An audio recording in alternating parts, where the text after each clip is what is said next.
Hello, everyone, and welcome to the Game Developer Podcast. I'm your host, Senior Editor Bryant Francis. This week, I'm joined by veteran narrative designer Harrison Pink and game writer Emma Kidwell to discuss the art of designing narrative for what I'm calling non-narrative games. Big air quotes for everyone who's listening. These are games that have story in them, but that story isn't necessarily the core of the experience. This kind of writing is everywhere in games. If you're being ruthless and cynical about game development, you could just say, why bother? We should just focus on gameplay and visuals. And there are lots of great games like that, to be clear. But time and time again, players tell us, consciously and subconsciously, that they want a narrative experience, even if it's not the main reason to be there.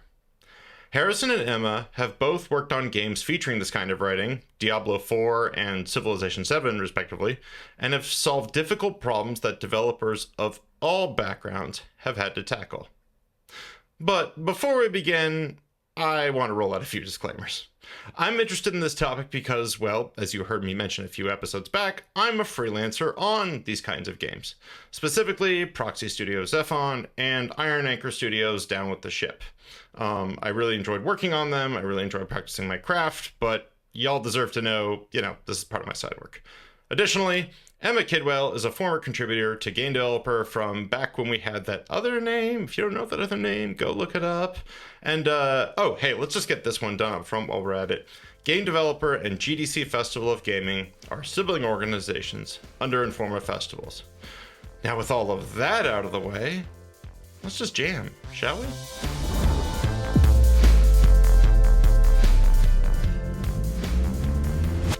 Harrison, Emma, welcome to the Game Developer Podcast. I am so excited to have you both on today.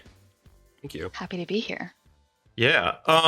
First off, it's so amazing to get to talk to you guys. We're kind of all around like the same. We were just talking before about like sort of graduation years and stuff. We're all about the same like age group ish. We've all had our experience in game writing and narrative design kind of around the same era, which both means like we've gotten to see the changes of the last decade. We got to learn from people ahead of us, and we're also getting to watch, like new writers popping in and showing new kinds of games with great game writing explode.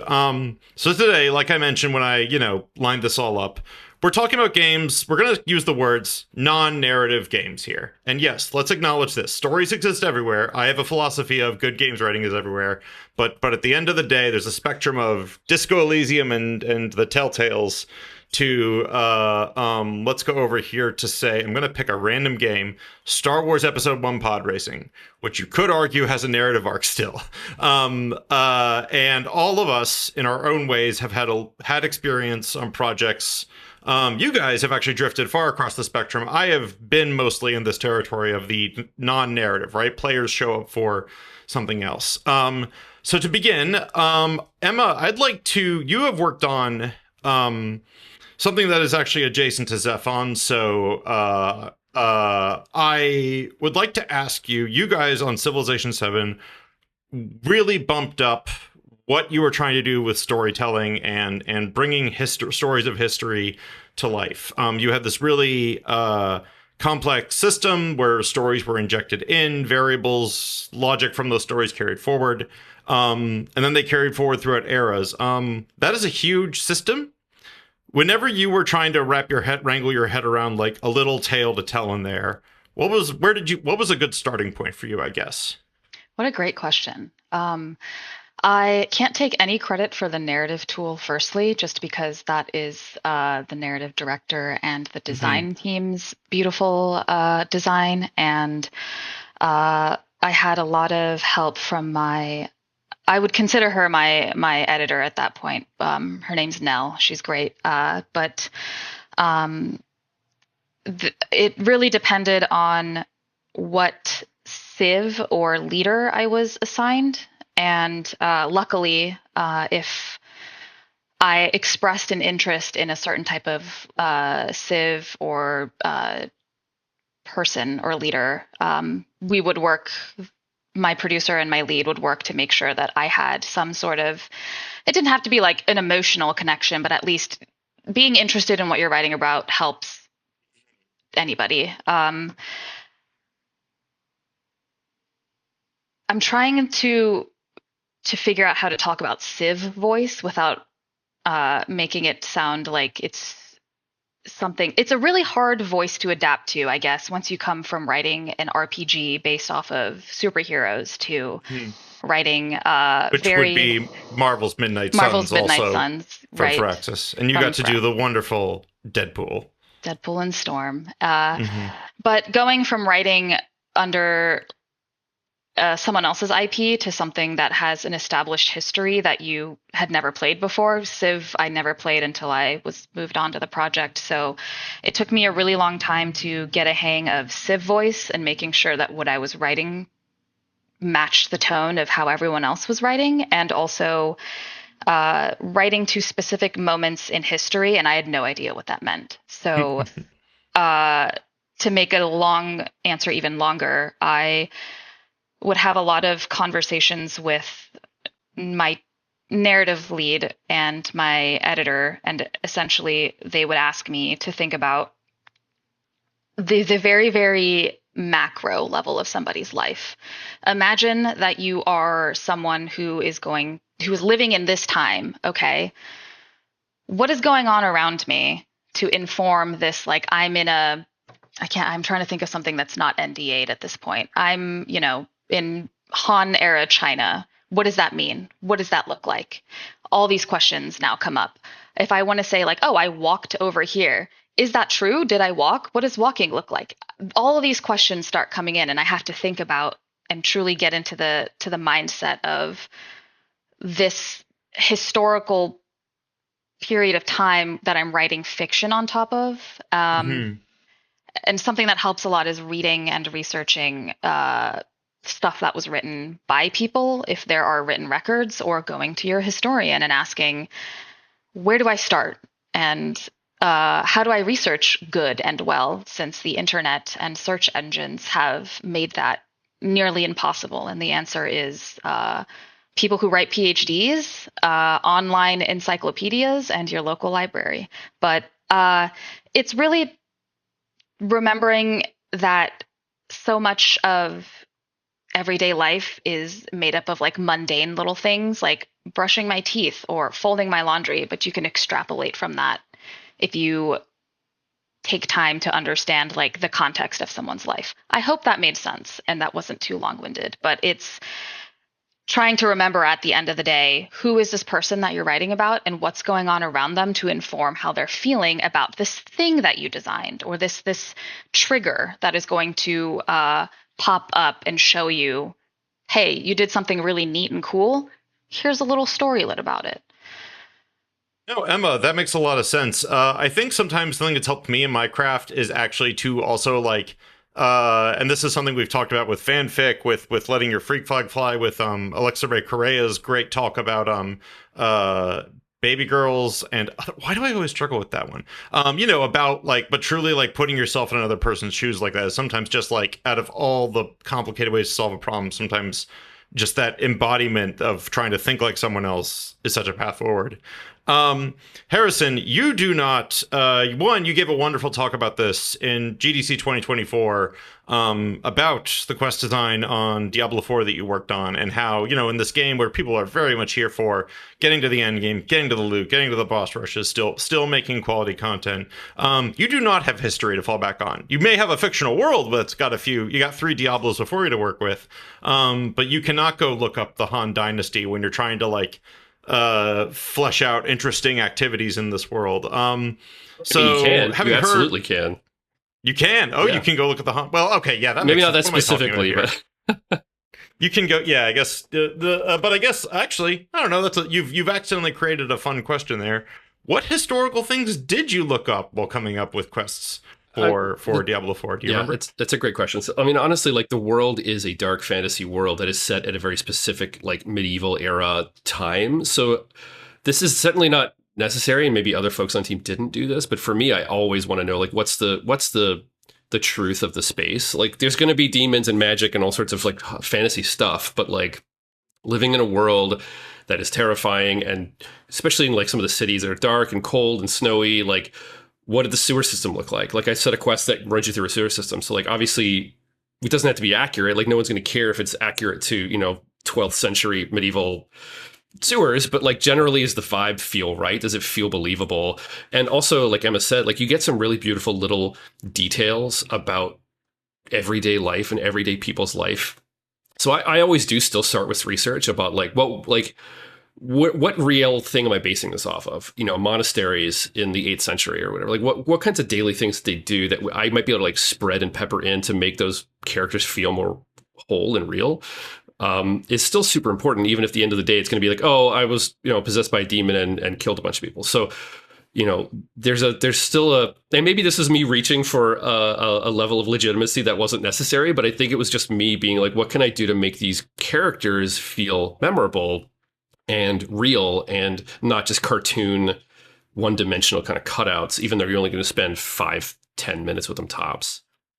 Yeah, I think you talk about reaching for legitimacy, and that sort of speaks to something that I think comes with the discipline is like you sometimes have to find something that is not just vibes based to sell why your idea to other people on the team, and that's often for good faith reasons, right? Like you sometimes need if they're not getting it, it helps to come with, oh, here's some historical text to help communicate it. Here's this, but like I think and when you're not working on a writer first project, you are definitely.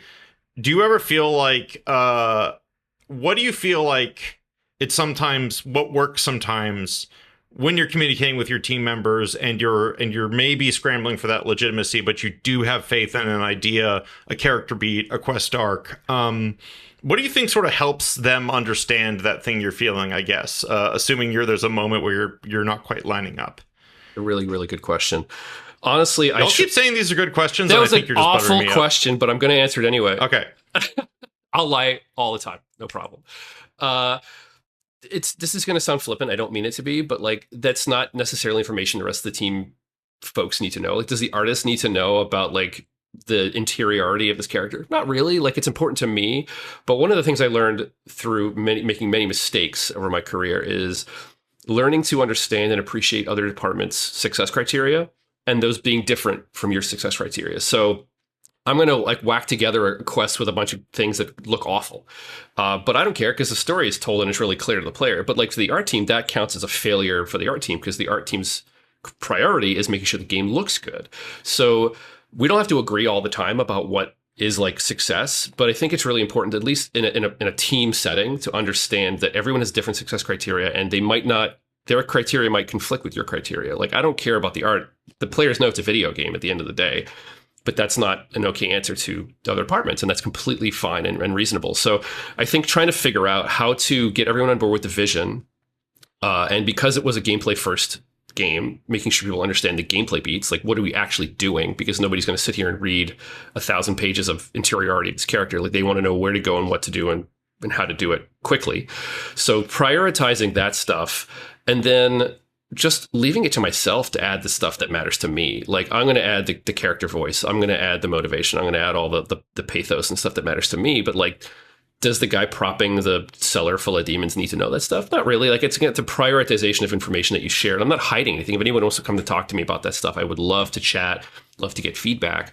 And I often did. But it's important, I think, to share, I think, what's integral to getting their job done. Like, what do I need to know to do my job correctly and properly is really important, because I've made the mistake many times of being like, okay, so this character, when they were a child, they were like traumatized, and they're like, okay, but where do you put the chairs, man? So just knowing what to share and when is important. Can I jump off of that? Because I just realized when writing storylets for Civ, so many things were dependent on whatever trigger you designed. So it would have to make sense obviously, it would have to make sense from a gameplay perspective. Like, is it possible to get X amount of Y in a run, in a game? Is it going to be possible to make like bespoke moments for the people, for the players who like really latch on and understand what the narrative is doing? Or versus like, this was a huge problem, I think, for someone who came from Midnight Suns to Civ, because I had the luxury of being able to like pick and place, I think I'm going to have Deadpool's conversation take place in the graveyard because it's kind of funny, or in Civ, I hate that I thought of it like drafting a tweet back when it was like 150, 200 characters. And I have 200 characters to do many things. Speak in Civ voice, consider, where did this storylet pop up? What's going on that the player, so that I am not, hey, a story's coming up, for them to go, okay, does this make sense for what I was doing that this popped up? Why is this here? And then really relying on the imagination of, I'm the one that has to set the scene with my words. I don't have the background or like art or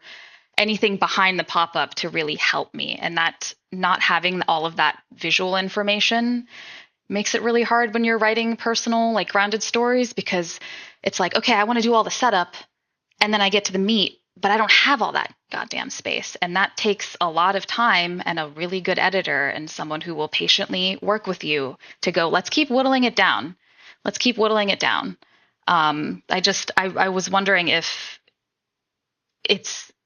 I don't have a lot of experience designing, like in writing in 3D space like that. Is that different for you at all?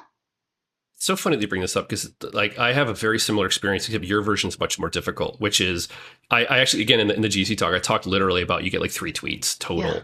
And in those tweets, you have to tell the player, it's 100% correct. Like, I'm so glad you use that specific language of like, you have maybe 3 exchanges tops. And you have to tell the player what the context is, where to go, and exactly what to do. Like, you have to literally, and you have to make, and like you said, like you have to do it in Civ voice, but for Diablo, you have to write in a character voice that doesn't sound like a quest robot who's just telling you what to do. And you have to make it sound like someone who's actually, please help me. But you have to prioritize the clarity of the information, because you have to go to a place and know exactly what to do. And you can rely on other things to help, like Sparkly's interactable objects or the quest text that says go to the decaying farmstead. But the player literally has to say, and this is feedback I would give to like junior designers all the time, quest designers, be like, you have to literally have the guy say go east to the decaying farmstead. Because yeah, they'll open their map and they'll see the pin, of course, but like they need to generally know in that moment what to do and where to go. But I don't have to deal with like, I have to write effectively prose, it sounds like in your case, of like setting a scene and like describing a visual where like I have the art in front of me and I do have that to lean on for storytelling, but I still have the very small text box to deal with. So I would say yours is like much harder than what I was doing with. I'm just writing in first person character where you have to write kind of prose, like short form prose. Yeah, I almost quit my, just because the prose, I don't know how much of it I'm allowed to talk about, but I don't really care at this point. It was not planned for me to work on Civ, let's just say. And I know where my strong suits lie. So prose was a muscle that I barely touched. And so I went to my lead and said, I can't write like this. I want to quit. And thankfully they said, how about you just give it a try? How about you just try and be uncomfortable, because you can do it? And I could, but prose is you can get lost in trying to say something with all this flowery language. I call it flowery language, and it's not doing it a service, but because it's hard. And it just shout out to anyone who has to do prose every day and who's good at it, because that shit's hard. Yeah. Go off on a little tangent. No, it's true. Yeah, the on Zephon, it's funny that you guys are talking about tweet links. I'm sitting here sweating because when it comes to the quest on Zephon, I am lucky. They basically want a little like DM, dungeon master, game master, like introduction for every stage of the quest, which is like 3 to 4 paragraphs. I might have accidentally, like early on, they were like, do this many words, and I might have like tacked another 100 onto it because I have a lot of words in me. So I was lucky. It fit our strategy, which was to like pause the game, give the player something world building because they were there to engage with it, and then give them, say, either like you can go forward with it, or you can say, in the main quest, you could say fuck off. The side quests where if you could say fuck off, there was like a risk of a punishment or a guaranteed punishment. So there was but that was sort of set by them as far as design went. And so I'm sort of here like, I can say, even in that space, it feels like when you have that many characters, you feel like you have all this time to work. And you don't, because then you're writing it and then you hit a point where you're like, wait a minute, I just burned through half my character list and I have not even like set up the stakes of how this thing goes. I actually did lean on, this day job journalism job of mine to eventually start going like, what is the nut graph? In journalism, we call the nut graph, like other places might use thesis statement or something, like what is the number one thing up top you need someone to know? And Emma, as a former contributor for us, I think you probably got a lot of notes about that back in the day too. This has helped me out so much. It has been like, what is the number one thing? Is the equivalent of like what Harrison said, like go east. I get like I am then in that space. For us, it wasn't instructions go up there. It was the big like smash the image, the scene, the stakes up front, then play out the what follows, and then play out what follows, and then give the instructions. And I was lucky to have that space. They gave me the tweet length thing and the flavor text. But once again, I took it to like later Twitter with like 280 characters and stuff. So I'm guilty on the prose thing. It's fun. I think you guys, I know it was there are toughness with it, but the compactness you have both been forced to build, I think I am still honestly learning, because I have been both lucky to have that space and privileged to have that space. I should have asked this question up top. What is the value in storytelling in a game that is gameplay first? What do you each think the value is? Why it's an experience? Why it keeps working? Why we keep doing it? Why it, in theory, keeps jobs for writers in the industry, even though the industry's on fire right now, and that's currently a little less than true. But why do you think, each of you think, it matters, in a sense? Whoever has the impulse to speak first, I invite you to jump in. Because I'm trying to think. Of course, I'm thinking, what does gameplay in a game even mean? I don't even remember anymore. I'm borrowing Henderson's words there to be clear. What does it even mean? Yeah, it's a tough one. I think, honestly, I'm just going to make sounds with my mouth to fill the space. To answer your question, like having worked on like Diablo and other games, like there is a context required to make sense of your ability to insert yourself into the fantasy of the game. There are certain games like puzzle games like Tetris and stuff that you don't need that kind of thing, but there is always like, even if it's not writing dialogue, like narrative design is obviously not just writing dialogue, right? It's like, how does information get given to the player in what context? It's like user experience. Like, how do I understand what the game is asking me to do? How do I understand how to succeed at the goal the game has given me? And who am I? Like, what is my avatar in the game, whether it's a cursor or a guy or a little armored finger? Like, who am I and what am I trying to accomplish? But also why? Like, why do I care? And this also comes back, and this is kind of a half answer to your question, but like reading a lot of books, like the plot is what everyone focuses on, and what like a lot of junior quest designers stuff that I would work with is always about, I want to tell this story about XYZ, but like people remember the characters. And I think I talked about this in my early GDC talk, like 2016, 2017, like plot is kind of the French fries, but the ketchup is the characters. And it's just, the aim is just to get as much ketchup in your mouth as possible. Like that's what the fries are there to do, is just like move ketchup from the bowl to your mouth. Wait, hang on. There's a problem here. I love well, fries then you're stories and you're not a stories guy. No, I'm kidding. But like like Walking on the Walking Dead, like the zombies are just the weather, right? Like they're just an excuse to jam people together and have them in a pressure cooker and have them like yell and scream and cry and kiss each other. So that's the stuff people remember. Like the exact details of how the zombie apocalypse started is so immaterial to like it's just there to give characters something to react to. So that's obviously not an interactive medium, but it's similar where like, even for games that aren't narratively heavy, you still want something to like drag you through. That you still want something like, oh, I'm going to go to the next dungeon for XYZ reason. And ultimately in a game like Diablo, you're going to just do the end game stuff that isn't narrative, but there's still narrative in that, right? You're still told to kill these demons. There's these specific monsters in this specific dungeon with this specific art. It tells a story and it makes things feel that it's grounded and has some kind of context. Because if it was just like gray cubes in a white void, like, would you still play Diablo if all the special effects were just like, you know what I mean? Like even if the art wasn't there to tell a story, like it's all kind of storytelling.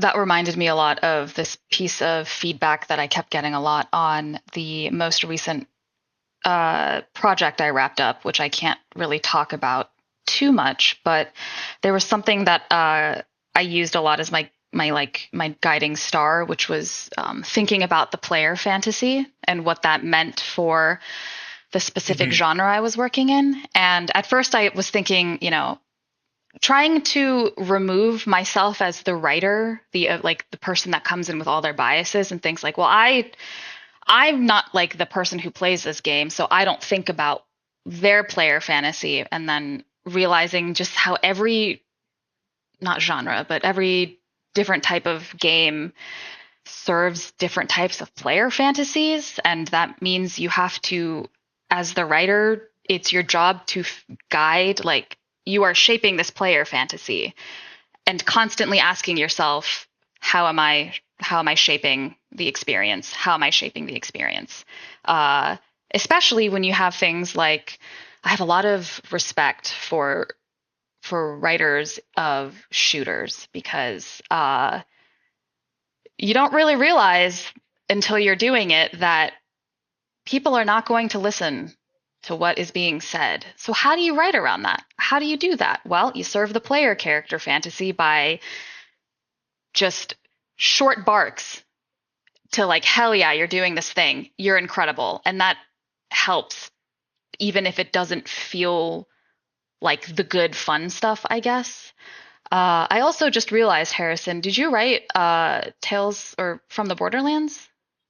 I was one of the lead designers early on, but I was off that project before the first episode shipped, so I was involved early on. Okay, I was just going to use that as a great like catch-up analogy, I guess, because I, up until then, did not play any Borderlands games because of the writing. Not to say it's just a product at the time. I was a certain age. I was looking for more character-driven stuff, and I picked it up specifically because of the character writing. Did not care about anything else, but because the characters were always constantly reminding me of like, this is a fucked up place. And just, it was my first time like realizing, oh, I can care about things outside of the context that they're in. Someone must be doing some real good writing to make me care. Or like but then you realize so many other things are going on at play.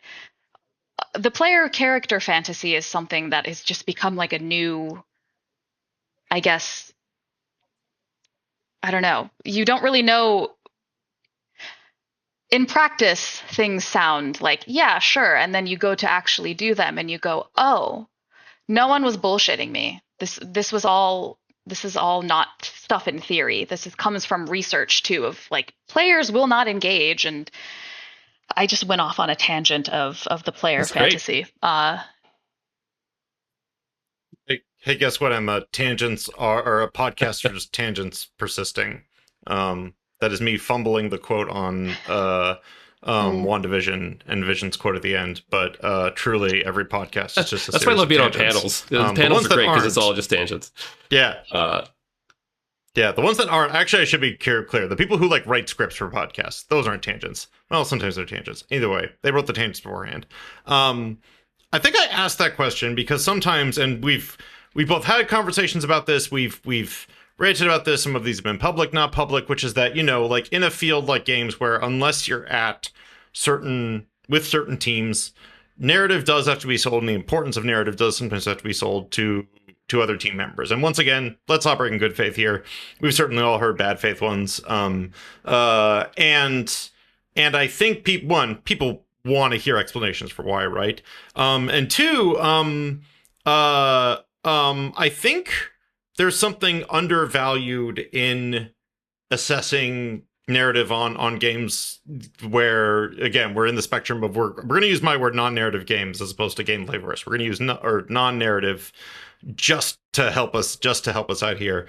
I think even in those moments, players consciously or unconsciously are drawn to the perspective of like, we're going to use the raw definition of empathy, not like a thing that games magically infer on like, oh, I have empathy for a person in this situation because of this. I think there is data showing, there was a GDC talk I covered this year that mentioned that, that data actually exists, supports it. But I literally mean like, even in an experience where it's not about understanding someone else's experience, if you're in Diablo, some part of your brain still wants to, doesn't have to be urged to, wants to like get inside someone else's head for just a second, even if it's just for 3 tweets length, right? Like there's sort of a natural psychological behavior. And weirdly, I think I have to point to like the projection that people do on AI chatbots as a thesis as evidence for my thesis. I mean, like we have our high level examples of, like on narrative first games, on Mass Effect, falling in love with characters that are awesome and well written. We have Garrus body pillows for a reason, Garrus Vicarian body pillows for a reason out there in the world. And even though if we say our game is not about those moments, there's just little ways our brains work that we do project things onto these digital nobodies, and it just happens. And the very act that it happens is when you give a good lane for it, people then I go to the execs and I go, and then your retention goes up. But also, like, I think you just fulfill that magical mystical thing we can't quite name, which is why people even like video games in the first place, because the word fun doesn't always cover it. But I don't know, it's fun, I guess. I don't know how I don't know about the etiquette of answering your own question on a podcast, but that was the thing that jumped to mind as I listened to you both speak. I want to go off on another tangent very quickly because something that you said, I'm reminded a lot of kind of there's this phenomena, I guess, or not even a phenomena, but you're familiar with those types of games where it's almost like a little to the left, where you are meant to do some type of labor.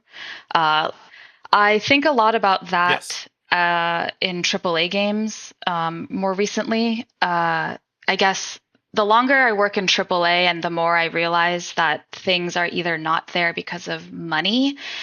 When I play games with set pieces that are boring, it makes me appreciate the fact that it's there. I want to use a couple examples really quickly just because I think they're good ones. It's the 10th anniversary, I think, of Uncharted 4, and it has one of my favorite moments of just like mundanity in the past like decade, because you are playing as Nathan Drake and you are not a treasure hunter. You are just a guy who's shooting at things in his attic, stuffed with things of his former life, and then he goes downstairs and he kisses his beautiful wife Elena and they make dinner and play video games. I remember that 10 years from now because I have all this context now, like that was mocapped, that was animated, that was blah blah blah blah blah. Same with Cyberpunk 2077. The one thing that I remember the most is, after spoiler alerts for a game if you haven't played it, when Jackie dies, you have the choice to show up to his ofrenda or not. And I think I remember that the most because you get to be an active participant in his death. So not a lot of video games allow you to like memorialize unless it's the press F to pay respects. You get to go and you get to pick something that reminds you of Jackie, and you get to like, I can't think of a lot of video games that have, granted, this is an open world game, but the set piece is still there. Somebody's funeral and their eulogy. And then in, hate to say it, David Cage's, what was it? With Jodie. Oh my God, with Elliot Page. The one with, there it is, the one with Willem Dafoe. I remember that game only because there's a 20 to 30 minute sequence where you are just getting ready for a date. And that's it. You have to decide what to pick out to wear. And you're like this closeted 18-year-old girl who has no idea what she's doing. You're cooking a meal. It's just, once you realize how expensive everything was, and appreciating like, someone put this in front of here for me and I'm engaging with it. That's just I love boring stuff in video games for that reason. And I don't know if it's because like seeing, our Blorbos do stuff like me, it could be just another way of us connecting by doing really boring human everyday stuff. I want more of that, even if it's expensive. Too brief, Harrison, let's do two things for listeners here. One, the game in question is Beyond Two Souls from Quantic Dream, published by Sony Computer Entertainment, now available on Steam for 1999. I have Google open in the other window. Two, only for a point of clarity that I think you well explained is we were talking about set piece. You used the word a boring set piece. Perhaps set pieces showing the mundane is a clearer way to explain it, because we've all played a game with a set piece we thought was boring, and I think unfortunately the English language is cursed, and sometimes it sounds like when you're talking about one or the other. So I certainly don't find those set pieces boring. They're just like you. I find them engaging. They're low energy. Like the Yes. pacing is lower, Yeah. right? And that is intentional. Like that is a game. If we're talking about Uncharted, like that is a game of high intensity spikes where you're like killing a bunch of dudes in an arena. That team, similar to Diablo, found the right place. You have to like find the ups and downs. Like you can't tell the story at the highs. You need to have down moments where you're like, "Whoo, that was crazy. Let's just have a second and be human beings, because we're just murder robots for a chunk of the game. Now let's put on the human being clothes again and be human beings." And so knowing exactly where to deploy the story is one of those like great like invisible skills of like narrative design and writing, of like where does the story take place, because I've seen it done in games where you're trying to kill a bunch of monsters or whatever, and their followers like, let me tell you about my interesting backstory, and you're like, I'm trying to like not die in this high intensity sequence right now. So kind of knowing and trusting that players will be in their boat and going along the waves and being okay with ups and downs, because you can't have up forever. Like you need to have a moment of down. And I think that games and games writing and narrative design has come a long way since, early aughts and 90s. Like I think people are starting to understand that just like a movie, just like an action movie, you have to have downbeats. So I agree. I think that stuff's really important. And to your point, Emma, like I think it's really integral to have characters that you can see yourself in. Like you can reflect, be like, oh, there are other people like me that have the same feeling or went through the same experience, or like, I'm not alone. Like that, and that's the great joy of media, of reading a book or watching a television show. And be like, oh, I thought I was the only one who felt that way.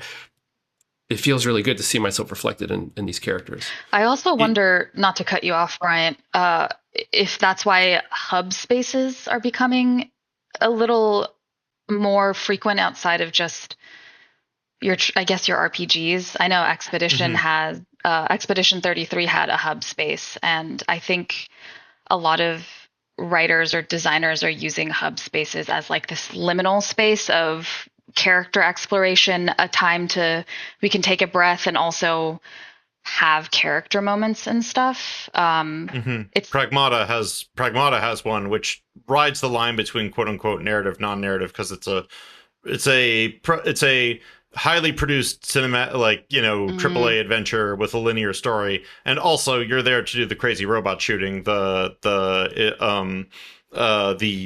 pretty well written story, the relationship between the armored man and the little robot child is good, but yes, that's an example from a modern thing that like uses a hub area to both upgrade its practical purpose. This is where the player upgrades stuff. Story purpose, through a number of interactions, this is where things that don't make sense out in the combat world fit. So that's a recent example, if that helps your point. Yes. Sorry, I ruined the flow. Nope, I ruined the flow.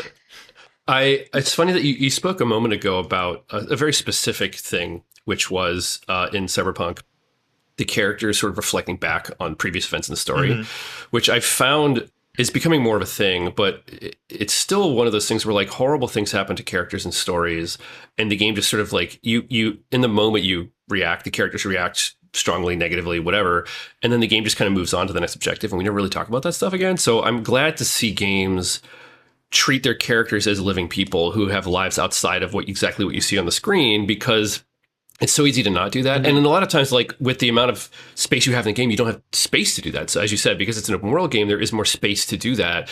But that feels to me like a narrative designer or a team of narrative people on the writing side, where like this is how these characters would actually be. This is important. This character is important to you.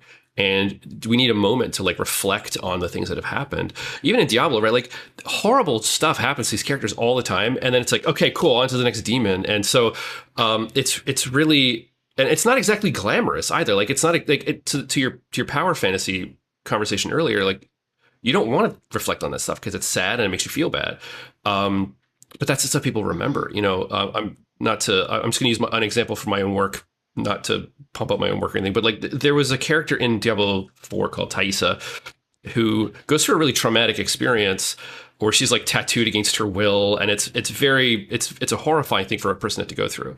And the game treats it with proper gravitas and stuff, but I felt like there's so many characters in games like Diablo where they go through a traumatic event and then we just never talk about it again. So it felt important to me to do a follow-up quest with that person trying to deal with PTSD and trauma of like, hey, can we just talk about how messed up this is? Like, this is not a normal thing to have to go through.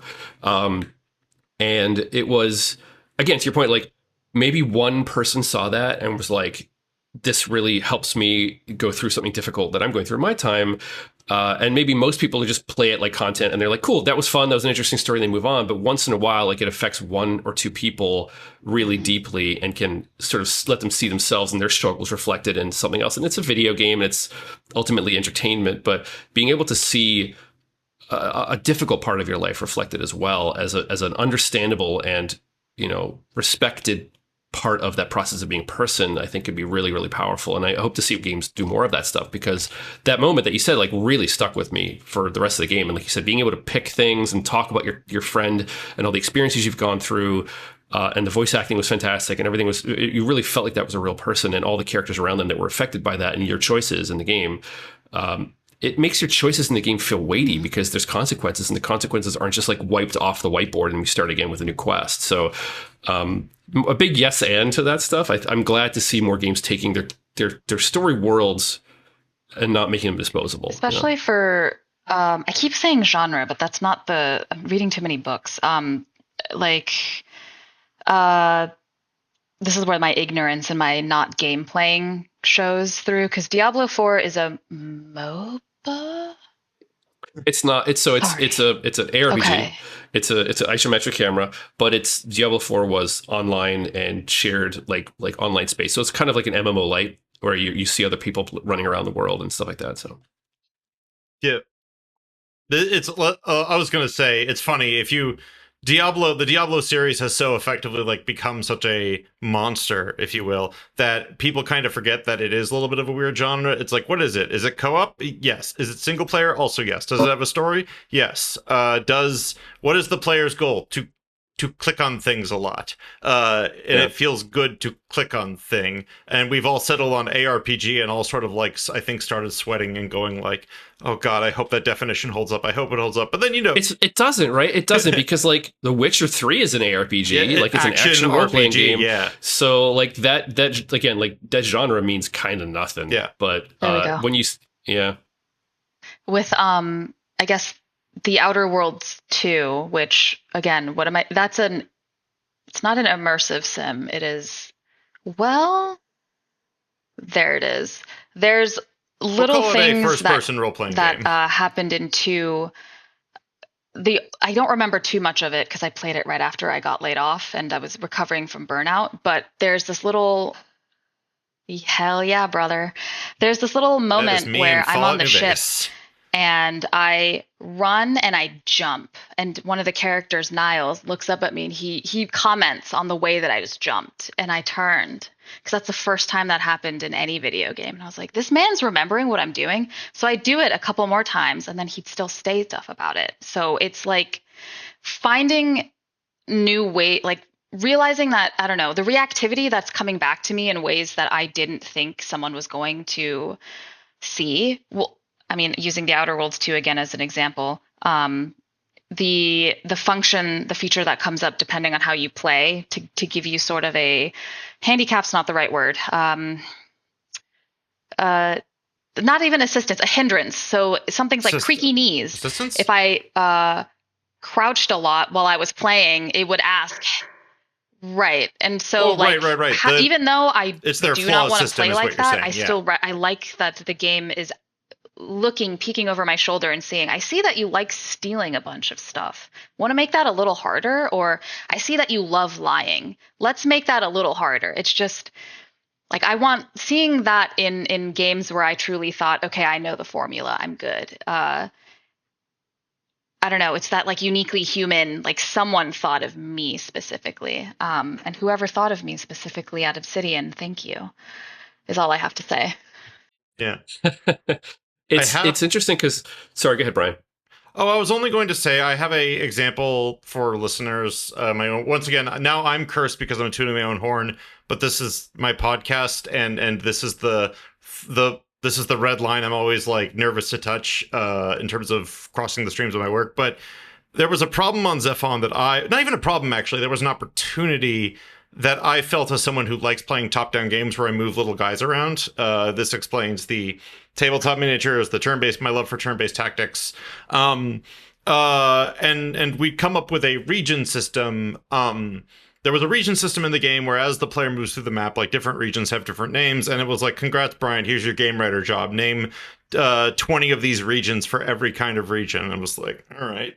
And that's how you get references to the town of Ithaca and to Zephon. Go look at the Steam page. I just was staring at it, and as someone who stared at so many grounds, and it's actually Yahtzee Crowshaw's criticism of the strategy genre from a long time ago, the formerly of The Escapist, now with his own deal going on elsewhere, and he was like, it's a lot of staring at the ground, these games, right? I think he was actually talking about Diablo 3 when he said that. And for some reason in my head, I went, I'm staring at the ground a lot. I'm staring at these words. Can we put other words in? And that gave us the little system that we put in where I wrote more words. So I took on more work. And we created, like, before these region names flash in, sometimes like a little message we'll put in. And that is, I think, the peeking over the shoulder is and like commenting on what the player is doing. You can take that very abstractly to be like, I like to think of it as like, I like being a little weird guy who's leaning over your shoulder and whispering in your ear, or like doing like a little like that kind of thing. That sort of informs my work sometimes, where I'm like, I want to kind of be like, as you're staring and looking at something, like I'm sort of something that you feel watching you. And that's creepy. Wait, this is creepy. I need to dial this back. But I think what Emma, you were sort of raised the point of like the players like feeling like someone's watching them. Like that's more than like they want to feel a wink. That's more than they want to feel entertained. They want to feel like someone is watching them right now, not even predicted, oh, I could do that. They want to feel like I am being watched at this moment, which is really freaky. Again, these are not the best words to describe this baby, but I do my writing, for the record, I do my writing on the page. It's a wonder I can host a podcast at all. Self-deprecation. I think that it's interesting because, so I have two parallel thoughts about this. One is, I know someone at Obsidian, that was some writer or narrative designer or quest designer at Obsidian, just being like, this is my thing. This is my like hill to die on. Because so many times in my career, when you're like, I'm going to write a thing that only 1% of people are going to see, the rest of the team or leads or people are responsible for like knowing how much dollars per hour it takes to make a video game, are like, you're going to do what with your time? And there has to be, and back when we were all youths playing whatever game that was formative to us, most times it was a game where you found a weird little thing behind a waterfall or something, and you're like, oh, I was rewarded for pushing at the, like, testing the edges of the simulation. Like, can I get over this? Can I climb over this? Can I get to the top of this building? Can I go behind this waterfall? And so there's always that, like, when you enter a new virtual world, you're basically a baby, like, playing and seeing where the boundaries of things are, sticking them in your mouth. I mean, like, what is this world? How does it work? And so I really hope more games will allow narrative designers to be like, this is only going to pop for like only 5% of people are going to see this. But when you do, you're going to be like, oh my God, this was made for me specifically. And those moments stick with you forever. And my second thought about this is, this was the reason we put Clementine Will Remember That into Telltale, into the Walking Dead game, because that was never in the game, in the original blush of the game. And in fact, when I put it in, I actually pushed against it. I said, we shouldn't gamify and tell you exactly what the game's like, peek behind the curtain and see the cogs and pulleys, because it makes it feel like an artificial thing. It makes it feel like a video game. I was completely wrong. Like, players need to know what's possible in the world. And unless you show them specifically, the game remembers what you do explicitly. They won't just assume that. There's no reason to think that this game, out of all the hundreds of other games they would play, would suddenly start tracking their choices. So it was really important to let people know that was a possibility. And also, and this is the secret of Telltale style games, from then on, we're always wondering, what else is the game tracking, right? To your point, Emma, like, what else are you watching me do? And so that possibility space is much larger than what's actually in the game. Like, we're probably only tracking a quarter or a tenth of what you really do, but you're like, oh, they're probably tracking everything. And anything I say to this person, if I flip this dude off, this could come back to bite me. We don't ever have to support content for that. The Telltale game is in the player's mind. And when that timer's ticking down and like, oh my God, how is this going to bite me in the ass later. And so we would later on, and I didn't think this was a great idea, but later on in Telltale's lifespan, we would start popping that message even if we weren't tracking stuff, just to remind you, like, don't forget the game's watching. Not to cheat or lie to the player, but just to remind you once in a while. It's been a while since you saw this message. You should probably show it again. Yeah. So that level of watching the player and reacting to what they do, it was all over games. It's not the first game that ever did it, but I think it was the first game that really let people know, like, explicitly, this happened because of the thing you did 3 episodes ago, or like because you kept effing off this one character, it ratcheted up the like dislike meter, and now he's like, for the rest of the episode, he's just gonna be rude to you.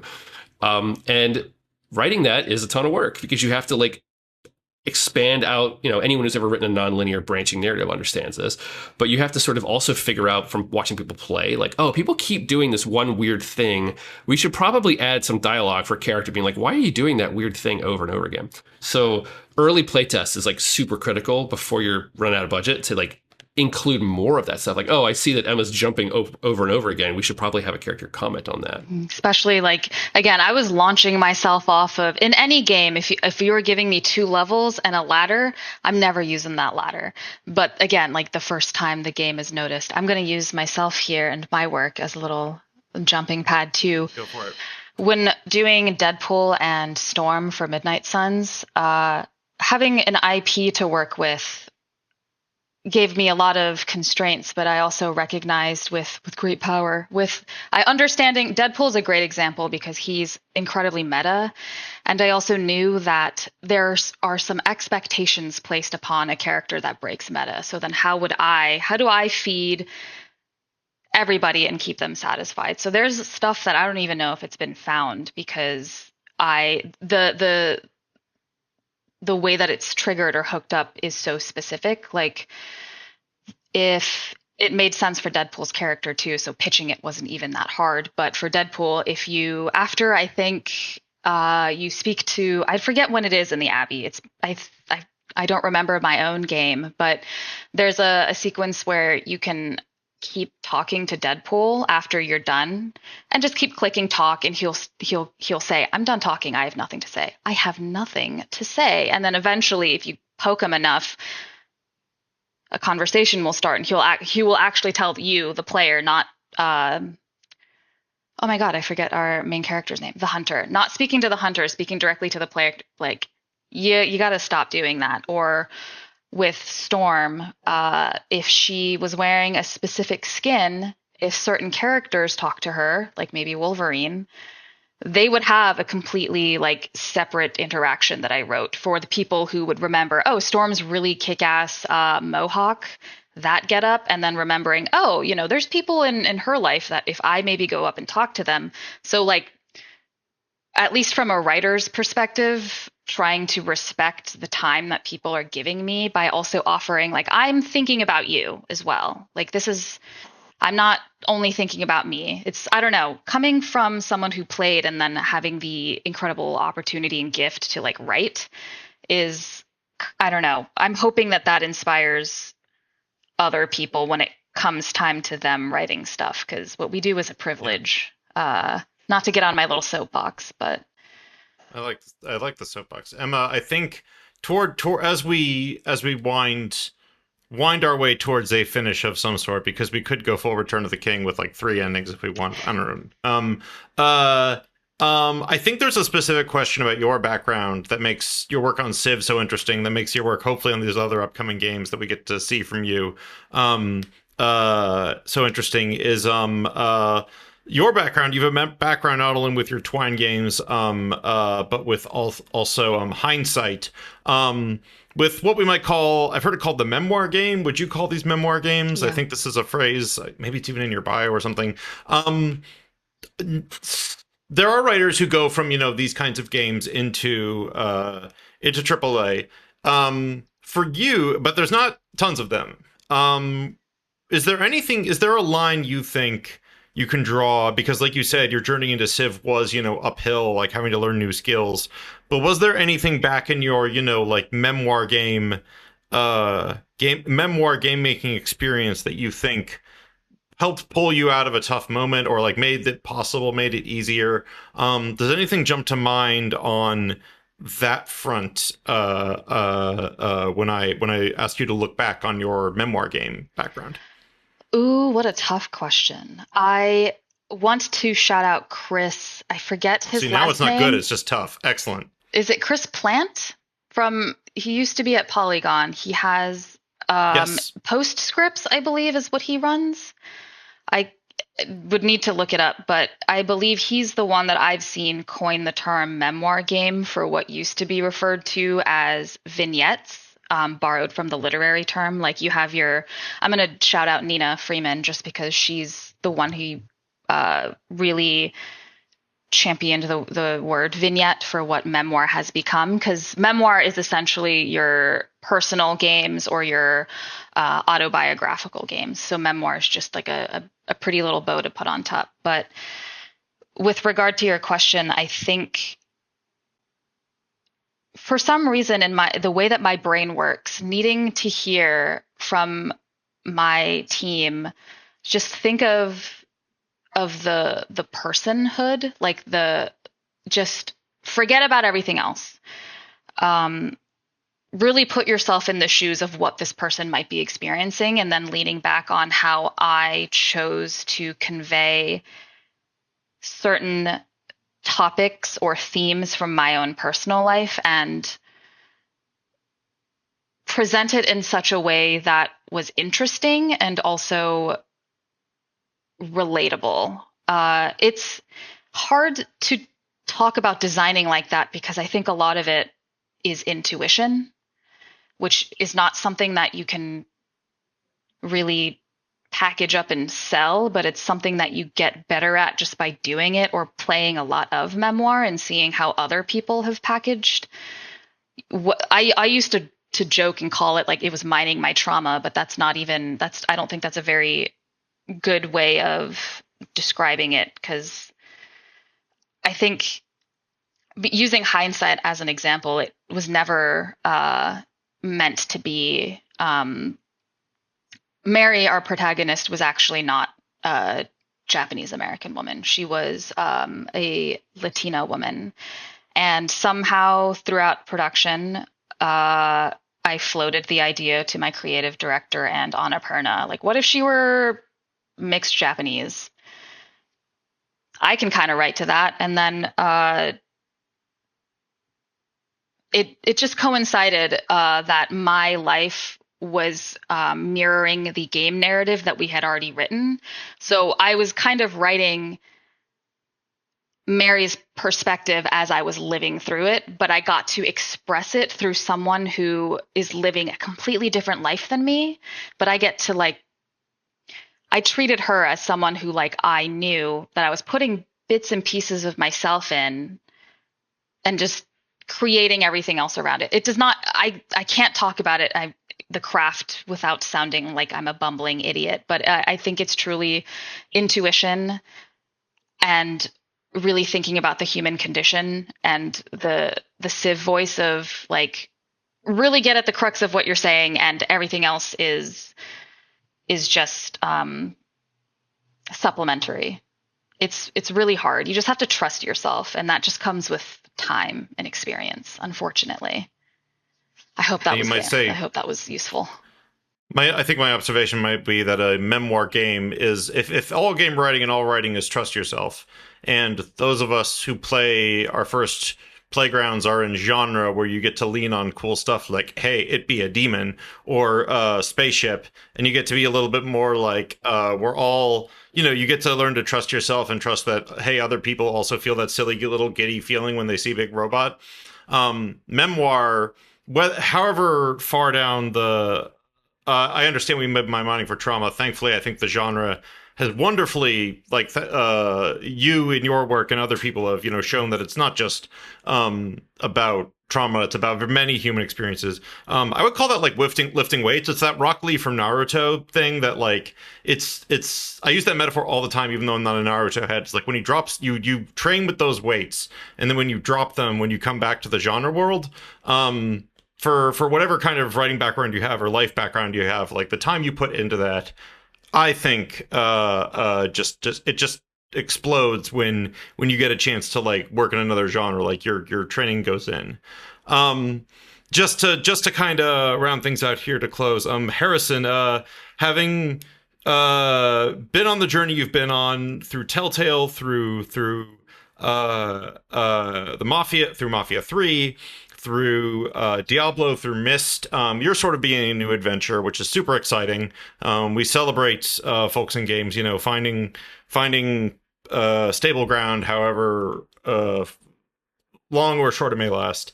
I guess like where are for you yourself? Where are you looking forward to as like, oh man, I want to explore this kind of way of telling a story, this kind of emotion, this kind of I don't know, like this is such an open-ended question. Writing is so vibes, but like I guess like what are you excited to chomp out and try as you like start your the new thing you've started? It's a great question. Another great question from Bryant. I wanna respond to something Emma said in my answer, sure. which is I think that all writing is autobiographical on some level. Like everything that I can only empathize with.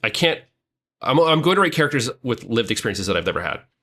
And the only way to do that is to empathize with that person and sort of imagine what might it be like, and also talk to people who've gone through those experiences and actually try and add some legitimacy to that conversation. But every character that I've ever written is either some facet of myself or someone close to me that I know well. Everything I've written is autobiographical in some level. Like there's characters in Diablo that are dealing with getting out of a codependent abusive relationship, but it's all said through the lens of demon killing. There's characters who have worked at jobs that they're trying to get something good done, and the upper brass is kind of making it difficult for them, and they have to kind of do it sneakily. But it's a cathedral filled with religious people instead. Like there are always ways to blur things through the lens of the game you're working on, but it still kind of comes from something you want to say always. Like always, I have something to say.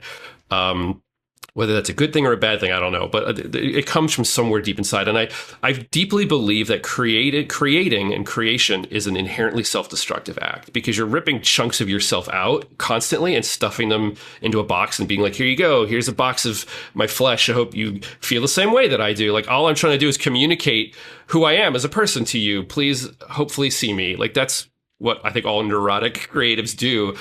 And so no matter what I'm working on, whether it's writing a journal for a Myst game, or creating a quest where you kill a bunch of demons, or working on a Telltale game, whatever it is, there's always some part of me in that. So to actually come back around and actually answer your question, I am always excited to try and tell stories in different ways. I think that different games have different ways of telling stories. Myst, you read a bunch of journals, and there's almost no dialogue. Other games, there's tons of dialogue and almost no gameplay. Some are you get 3 tweets, and then you got to tell the story through the names of the monsters you kill and the environment area names and the quest item with the flavor text you pick up, like Elden Ring style. Like you kind of put it together from all the little pieces, and there's no really coherent story. It's kind of up to the player to kind of interpret it.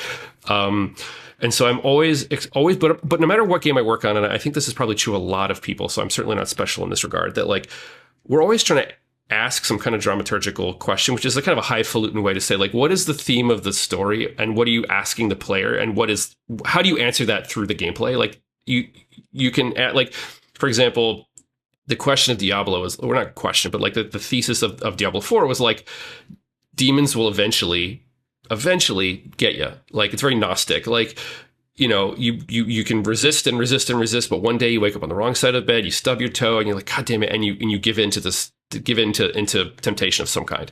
And like, what does that do to you, and how does that affect people around you? So there's always and that's not like explicit in the text, but it's always kind of there in the subtext and kind of the themes of what you're seeing. And over the like however many hours you play the story and play the quests and engage with the characters, that's generally a similar recurring theme. So like I am excited to, on new projects, figure out what am I trying to say, regardless of what the gameplay is saying, and then sort of like break it into pieces and make it fit the mechanical needs of the game. Because ultimately, in Diablo and in a lot of other games I worked on, the gameplay has to come first, because it's a gameplay-focused game. So the narrative has to support the gameplay first, and then if it has some spare time at the end, it can say something interesting thematically or with add some pathos to some characters. So trying to figure out oh, I'm working in a very new paradigm that I've never worked before on projects I'm working on right now.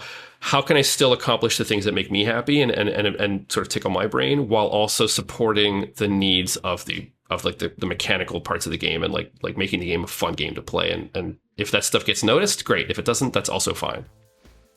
Excellent. Harrison, Emma, thank you so much for your time today. I truly cannot wait to play what you guys work on next. Thanks, Brian. Thank you so much for having me.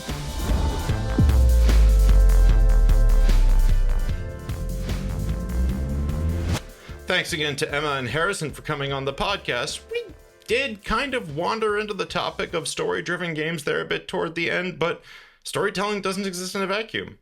Like I said, it's a spectrum of games, not a hard category or a specific genre.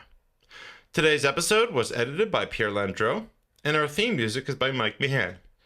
And a reminder, just once again for fun, Game Developer and GDC Festival of Gaming are sibling organizations under Informa Festivals.